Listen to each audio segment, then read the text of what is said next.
Offer your analysis. Okay, thank you. We have agreement that is better than none. It really, I can say, improve the uncertainty problem caused by this trade war. At least now we have agreement, and now we know in the next couple of months or maybe a year or 2 years, there's no additional tariff,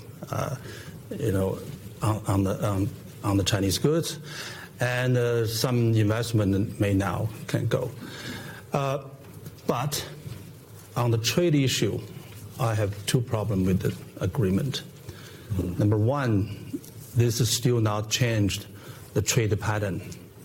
What the trade pattern? Now China allowed to buy primary goods, soybean, beef, the natural gas. This is something from developing country. America is the most technologically advanced country, but it's not sell the comparative advantage goods, but sell this. This is not sustainable, I would say. You say how much to buy, how much we buy, this kind of things. And also this, if we buy all this stuff from the United States, then other developing countries will have the problem, for their trade. This is number one issue. And secondly, you mentioned definitely there's in this agreement, there's a stuff of institutional change, policy change, legal issues. That's all fine. That's something we expected for a trade agreement. But for the number of purchasing from one country to another country, between the two countries, I think this will raise the issue of market, trade, of market mechanism. I think the EU and Japan, they all raised the question about this. How we a two country by country force, by the government forces now set up the deal how much to buy, not determined by the market mechanism. That's really the issue. This is, as you said, very political. You only can imagine that.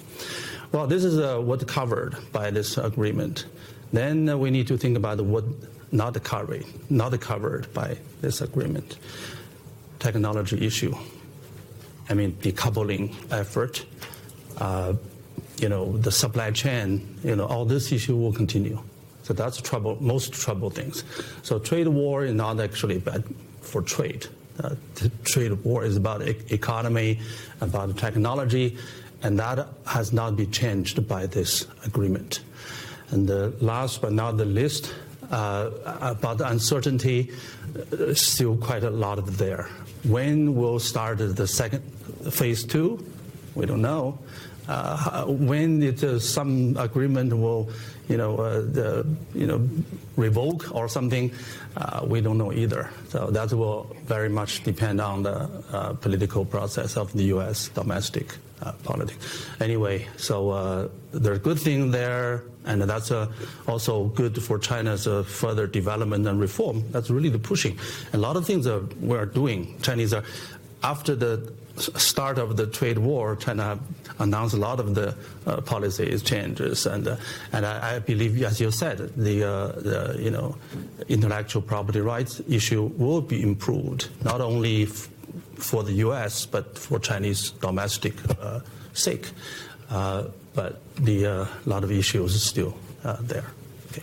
And as you mentioned, one of those issues still open is with respect to technology. I think we need to be realistic about the relationship between two countries.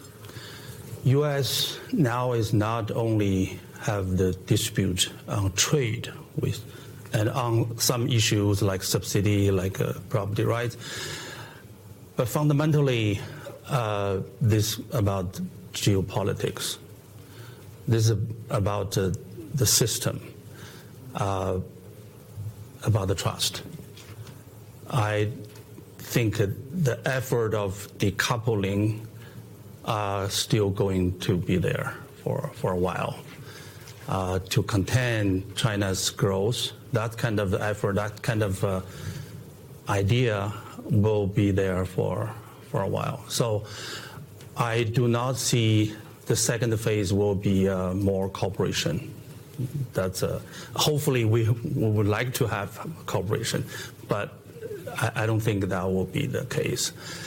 So what I can hope is that the second phase will no longer talking about the number, how much we buy, how much you sell, and more focused on the institutional structural issues.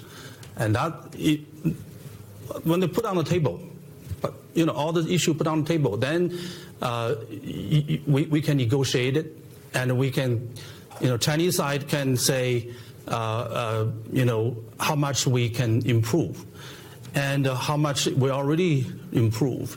Then that will be good for China itself, because they're pushing it forward to go to the market mechanism.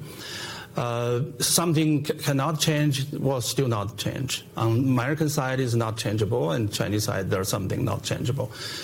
So for the second phase, we will like to be also to see more realistic approach for the both sides, and then we can still keep this relationship, keep talk going.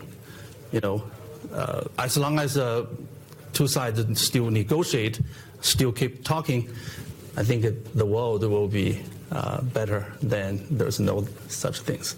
So, but fundamentally, I don't think we will have all the solution to this. Yes. So, as you have mentioned, that this is a managed trade approach, which departs.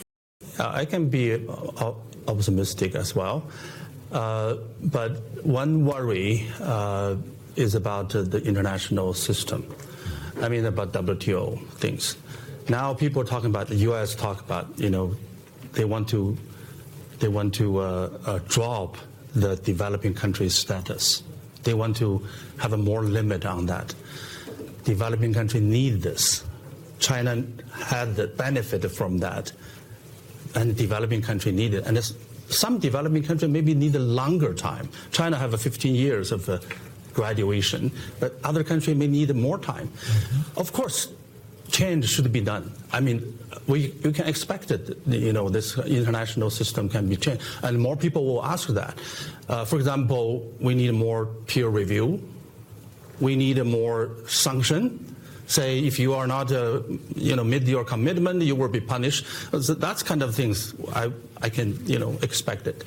However, if you drop the whole things about developing country status, or you limit it too short and too little, and that will be the bad news for a lot of developing country. I mean, they really are not able to compete directly with the multinationals. So from that point of view, I would say we would like to welcome more parties to join this discussion, and to figure out what the better international trade system would be. Yeah.